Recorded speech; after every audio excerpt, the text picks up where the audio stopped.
Assalamualaikum warahmatullahi wabarakatuh. Perkenalkan, nama saya Ratna Sari. Saya mahasiswi dari Universitas Bung Hatta, Program Studi Ilmu Hukum, Fakultas Hukum, Kelas Ilmu Negara 1C, NPM 201001211112. Di sini saya akan menjawab soal UTS Ilmu Negara. Yang pertama, sebutkanlah istilah ilmu negara dalam berbagai bahasa.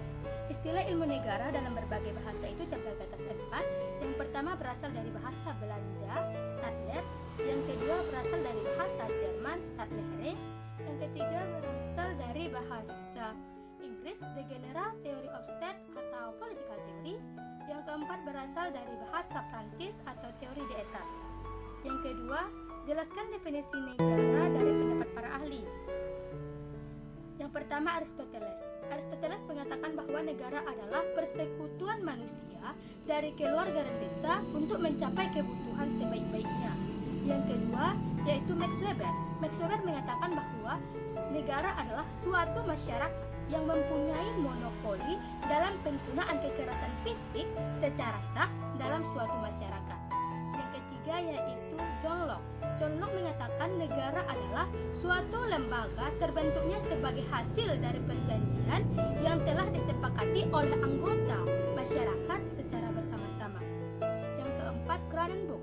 Cronenberg mengatakan bahwa negara adalah suatu organisasi kekuasaan yang dibuat oleh manusia yang disebut sebagai bangsa. Yang kelima, yaitu Thomas Hobbes. Thomas Hobbes mengatakan bahwa negara adalah suatu tubuh yang dibuat oleh orang banyak yang masing-masing akan berjanji memakainya untuk dapat menjaga keamanan dan perlindungan bagi mereka. Yang nomor 3, jelaskan alasan mengapa harus ada negara. Karena negara merupakan syarat untuk membangun sistem pemerintahan dan mengatur makhluk sosial serta berpartisipasi untuk membangun suatu masyarakat. Nomor 4, jelaskan mengapa Diogenes Jellik disebut sebagai bapak ilmu negara. Karena Diogenes Jellik ini yang telah melahirkan ilmu negara dan juga yang telah menerbitkan buku yang berjudul Allgemeine Stadtlehre. Itulah sebabnya kenapa Diogenes Jellik itu disebut sebagai bapak ilmu negara. Soal nomor 5, jelaskan pembagian ilmu negara menurut Diogenes Jellik.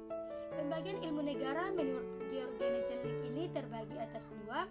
Yang pertama, ilmu negara dalam arti sempit atau Staatswissenschaft, yaitu ilmu pengetahuan mengenai negara yang menekankan pada negara sebagai objeknya.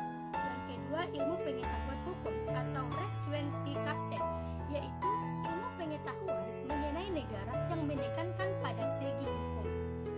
Nomor 6, jelaskan hubungan antara 1. Ilmu negara dengan ilmu politik. Ilmu negara merupakan ilmu yang bersifat teoritis, bebas nilai. Artinya, tidak mengadakan penilaian terhadap objek yang diselidiki. Sedangkan ilmu politik adalah ilmu yang bersifat praktis, mengadakan kritik yang penilaiannya terhadap objek yang dipelajari. Yang B, hubungan antara ilmu negara dengan hukum tata negara. Ilmu negara merupakan dasar dalam penyelenggaraan praktek ketatanegaraan yang diatur dalam hukum tata negara. Lebih lanjut, dengan kata lain, ilmu hukum yang mempelajari konsep teori tentang negara merupakan dasar dalam mempelajari hukum tata negara. Nomor 7, menjelaskan unsur-unsur negara menurut pasal 1 Konvensi Montevideo tahun 1933, yaitu memiliki 5 unsur. Yang pertama, penghuni, penduduk atau rakyat.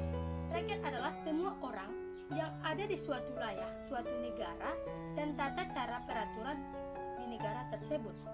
Yang kedua, yaitu unsur wilayah.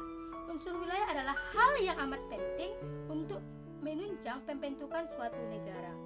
Yang ketiga, kekuasaan tertinggi atau pemerintahan yang berdaulat, yaitu suatu pemerintahan yang mempunyai kekuasaan tertinggi untuk mengamankan, mempertahankan, mengatur, dan melancarkan tata cara penyelenggaraan pemerintahan negara secara utuh atau secara penuh. Yang nomor 4, kesanggupan untuk berhubungan dengan negara lain.